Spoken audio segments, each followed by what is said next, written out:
Y'all take a look at the animals. Oh, that's one of the new ones over there. That's another one right there, and that's the third one right there. If you want to see what I mean by an animal that's relatively bone thin, but this animal, she's been on a straight feed for the last 3 days, so she's gotten a little bit better. But you take a look at her right there, you can see all the ribs on her body. You can see every single last one of them, and she's just real lanky looking. And if you these animals, when they get like that, you're gonna lose money. I mean, take a look at the rest of my animals, right? If you take a look at the rest of my animals, you're gonna tell that my animals are just bigger. The animals that are here, they are just fatter. And so by the time your animal turns into this over here, you're gonna lose money. This is what I mean by if you're in a situation where you're gonna lose money anyway, then you might as well just pay and take care of the animal. But you see this heifer right here, she's bone thin. You can see her hips coming out the side of her body, and you can count every single rib on her body.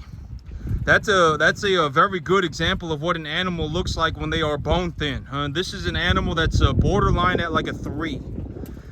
Somewhere at like a 3. She is very, very, very thin. And for me to correct this animal, for me to and look at how long her tail is. And this is also something you can do. If you look at the animal's tail, if they have a real long tail, you know that they've got some age on them. And so these animals right here, their tails are hanging down by their shins right there or so, right past that joint on their leg. And I would say that these animals are almost a year old. They're almost a year old, and I would say they're somewhere around close to a year old. And I would say that these 3 right here, maybe they weigh about 550. And if you really take a look at this heifer, you can tell that she is very, very, very thin. Her bones are coming out the side. You can count every single one of her ribs. That's not good, right? And so these animals, I did get a pretty substantial discount on them. They've been castrated, and if you take a look at her back, you can actually count all the grooves on her spine as well. You can actually see the grooves on her spine. And so this is a very good example of what I mean by an emaciated animal. This animal is emaciated. And the other two, they are somewhat emaciated as well. One of them's got a little bit of blubber on him, so he doesn't look very emaciated, but he is thin. If you take a good close look at him, you can actually see his hip bones coming out too. And then if you take a look at the rest of the animals, well, this animal, she's just but even this one doesn't look as thin as her. And if you take a look at the rest of the animals, you're gonna tell that the animals that are here, that have been here for an extended period of time, like if you take a look at the side of them, you can't see their ribs, right? You can't see their ribs. They're visibly fat. I mean, if you take a look at the side of them, you can tell that they are the animals that have been here for a while are visibly fatter. They are just visibly fatter. If you take a look at them, you can tell. And if you want to take a look at if you take a look at the animals from the side, you can tell that my animals here are visibly fatter. But these animals that I raise here, I essentially take care of them all the time, right? I'm out here twice a day feeding them. I always check up on them. I give them a mixed ration that is designed to put weight on them, and so but I got them on a little bit of a creep pellet right now. And my animals, I am gonna say that my animals are thinning out a little bit. I am starting to notice that they are thinning out a little bit. And so I don't want to keep them on just the peanut hay and the corn. I don't think that that's a very good idea. The peanut hay and the corn, it keeps the weight on them, but it doesn't make them real fat. And so I don't want to just keep them on the peanut hay and the corn. And so right now I'm doing real good for myself. I would say that these animals right here, they're probably at about an average weight of about 550.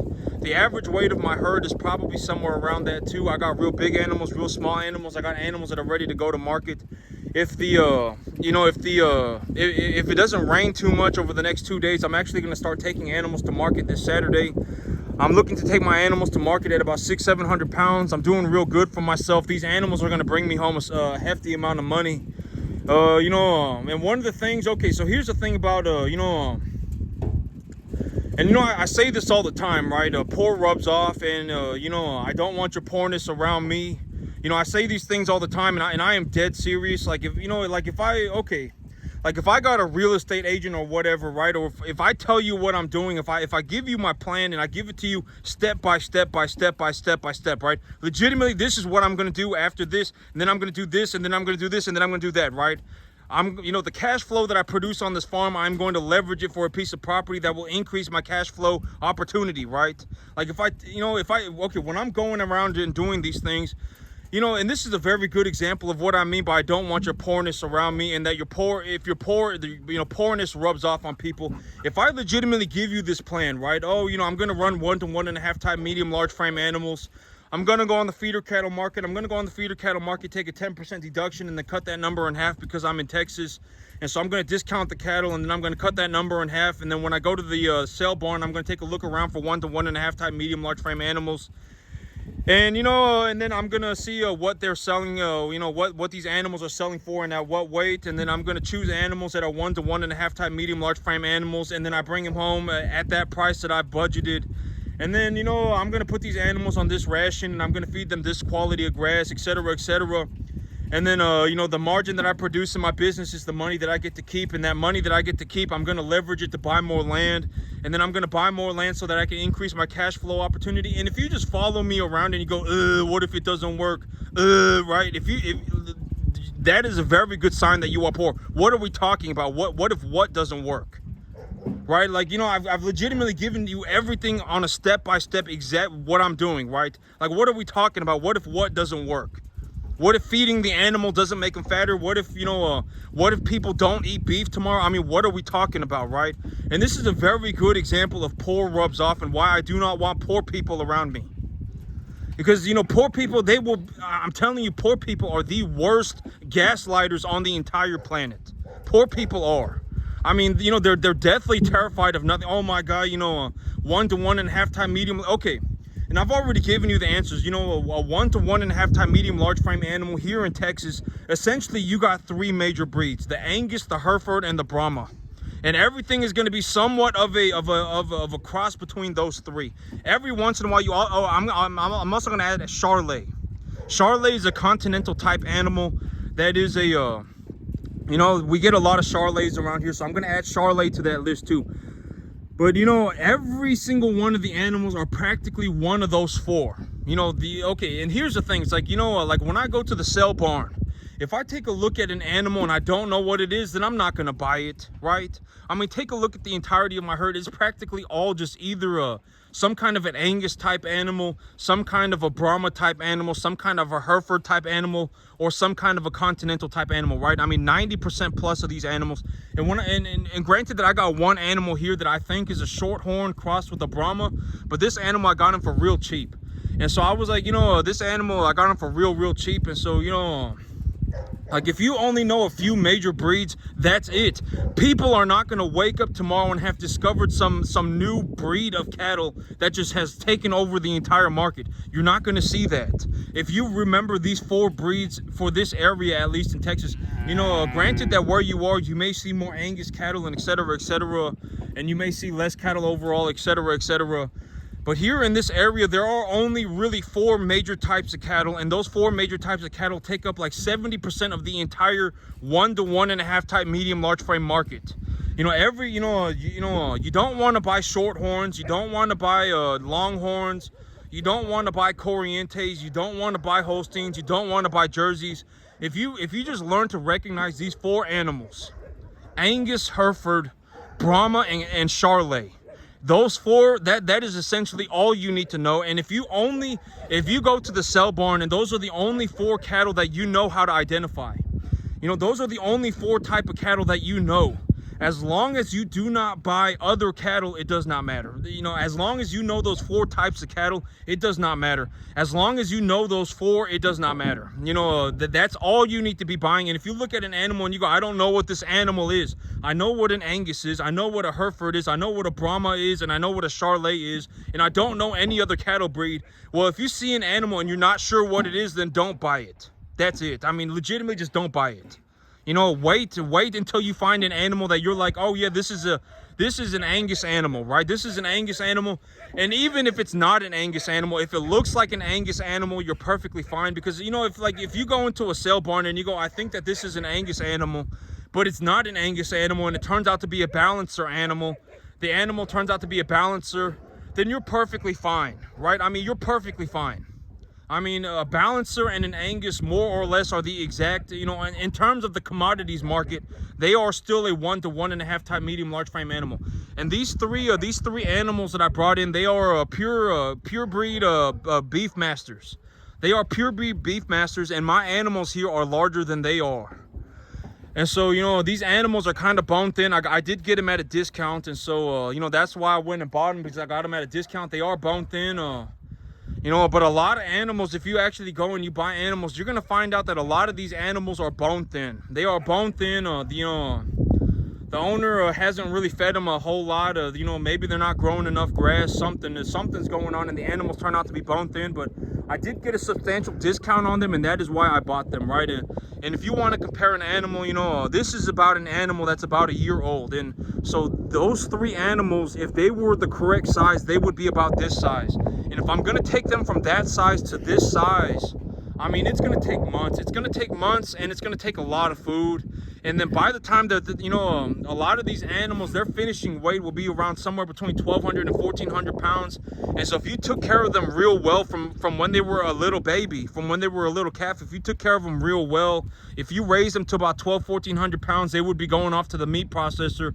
But by the time that they get this far behind, if they are severely behind, and then you have to, you know, you have to fix them up, and then you have to get them to have enough fat on their bodies so that when you take them to the processor, the meat that is produced is essentially something that the consumer wants.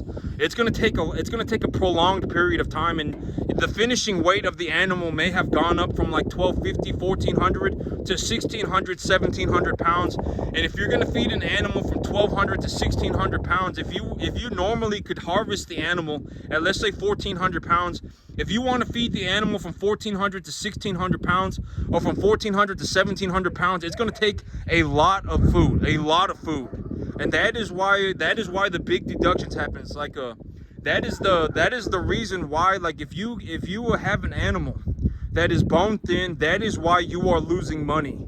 You are losing money because you are selling somebody your problems, and if they are going to fix your problems, it is going to take a lot of time and a lot of resources. And so you don't want to be in a situation where you are selling your problems. If you are better off investing the money. And this is what I mean by, if you are going to lose the money anyway, you might as well just invest the money. You know, because a lot of these animals, you know, if you just put an extra, let's say, if you were going to lose $500 on an animal, if you were going to lose $600 on an animal, if you're genuinely going to lose like $500 on the animal, you might as well just take $400 of that $500 and feed the animal properly, right? And granted that when you're talking about a farm like mine, and, you know, you got 40 animals, that's going to be like 16 grand. But here's the thing, it's like, if you don't feed the animals, you know, if you don't feed the animals, you're going to lose that 16 grand no matter what. People will not want to buy your cattle. The meat, you know, I've always said that the meat processors, the meat people, they are the ones with the big checks. You want to cater your business to the people with the money. I always say do business with rich people, right? You want to go and cater your business to the markets that have money. You don't want to go and try and sell bone-thin cattle. If you have bone-thin cattle and you try and sell that animal to a meat processor, they're not going to pay you very much money for that animal at all, because if they took that animal, they are going to have to fix your problems, and it's going to take a lot of time and a lot of money. It might not even be worth fixing that problem. And so, you know, you know, you want to cater to the people that have the money. You want to do business with rich people.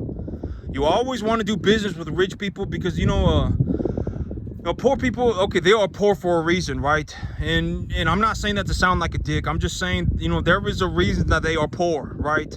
I mean, it's something is going on, and it's causing them to not have any money, right? And so, you know, and if you go and you do business with rich people, here's the thing about doing business with rich people. If you do business with rich people, if you give them what they want, they will give you the money, because they understand that the money's negligible. This is one of the big concepts of, I think, of understanding how to become of being a rich person, is that if you give a rich person what they want, they will just give you the money. If you show up with 10 cattle, you got 1 to 1.5 type medium large frame animals, body conditioning score 6 to 7, and, you know, they're 700 pounds to 800 pounds. And the 2 1/4, let's say you sell them at 2 1/4, you sell them for $1,800 a piece. So for those 10 animals, they're gonna give you the price is 18 grand. They will write you that $18,000 check like it's nothing. They don't care. They will give you that $18,000 check for your 10 animals. They don't care. But if you take your 10 animals, those same 10 animals, and you go to Billy Joe Bob, and you say, Billy Joe Bob, you know, you and me are buddy pals. You want to buy my animals. Billy Joe Bob is not going to have the money. Chances are Billy Joe Bob does not have 18 grand. And not only does he not have 18 grand, he is also going to try and pull one over you. Even sometimes on purpose, but sometimes not, right? And so, you know, you gotta do business with rich people, you know, because at the end of the day, if you got something that the rich person wants, they will give you the money for it. The rich people, they don't care about the money, right? They want the animal. Because if they take the animal and then, you know, now they get their tax deductions, they get to write off the animal and the cost of the animal on their taxes, and then they can also go and appreciate the value of the animal, and, you know, they can sell the animal and they can make their money back, or they can, in the worst case scenario, at least they will save money on their taxes, right? And so rich people, you know, they don't, you know, the money is almost negligible. It's very important, but it's negligible. You want to do business with rich people, and when you get into the cattle business, the most liquid cattle market is the beef market. The market with the most amount of liquidity in it, the market with the most fluid liquidity in it is the beef market. You know, from what I have seen, you don't want to be in a situation where you were in the cattle business and then the cattle business was extremely hard for you, and to the point where you wanted to quit. And then instead of quitting, you decided that what you were going to do is you were going to try and raise Wagyu cattle, right? You don't want to be in the situation, because the American market does not want Wagyu cattle, not in large. The beef market in mass in America do not want the Wagyu cattle. Oriental cattle are known to be some of the best cattle on the planet, right? Oriental cattle, but here's the thing about Oriental cattle. Like, if you go to any Oriental country, like, well, not any Oriental country, but places like Korea or Japan, or, you know, if you go to places like that and you buy cattle, the cattle there are known for their extreme quality. They, you know, the Oriental countries, particularly Korea and Japan, are known for having some of the best cattle on the entire planet. They are known, Korea and Japan are known for having some of the best cattle known to man. But if you go to one of those countries and you buy beef, it's like eating a stick of butter. It's like you're eating a stick of butter. It's like complete fat. You don't, the American market does not want that. The American market does not want the Wagyu animal, not in large. I mean, there may be some people who every once in a while, they will want to buy a Wagyu steak, right? But, you know, when the average American consumer goes to the grocery store, they are not looking for Wagyu beef. They are looking for like Angus or just regular old beef. And so that is the market that you want to be in, regular old beef. You just want to give the consumer what they want. It is the most liquid, most fluid, most highly liquid market in the cattle business.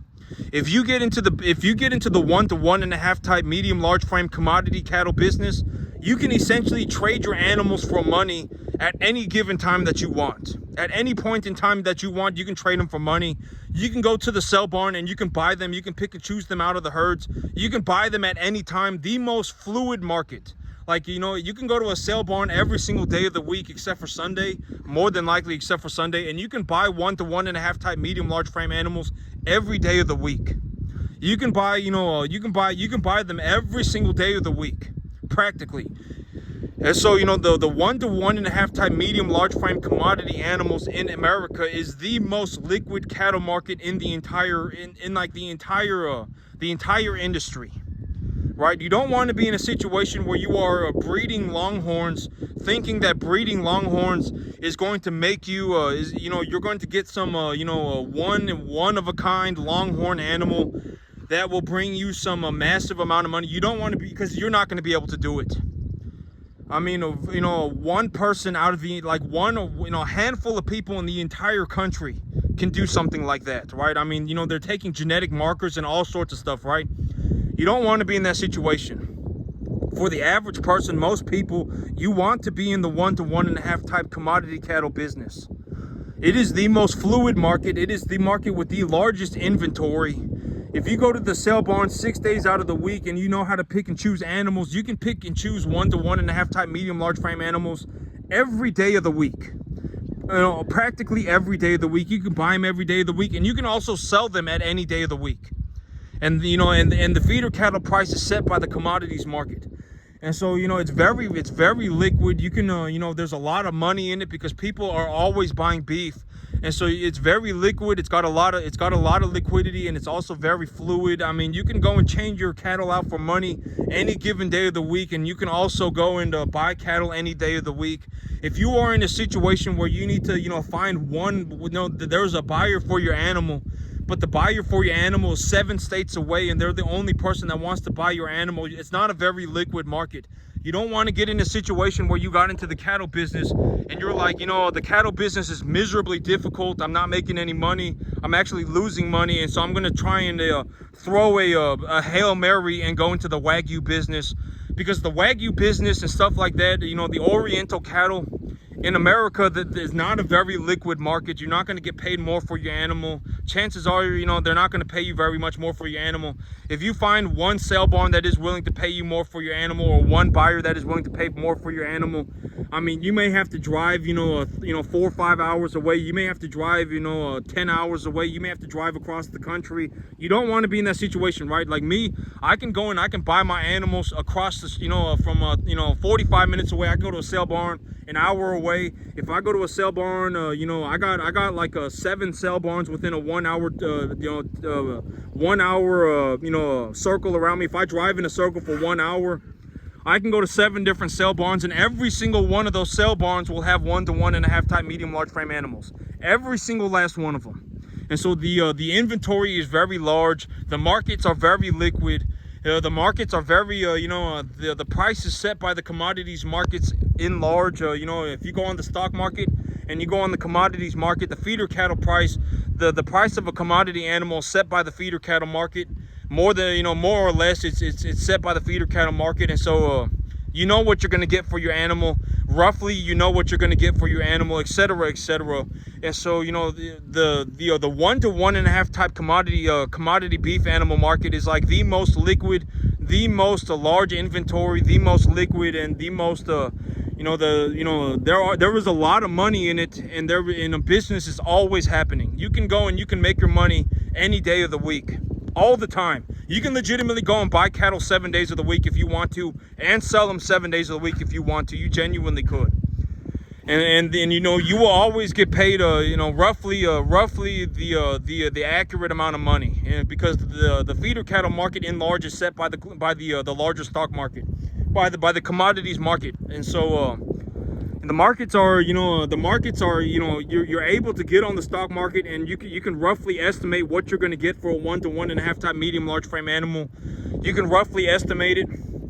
You can get on the commodities market, and then you can budget how much you want to spend per animal by looking at the price of the feeder cattle market.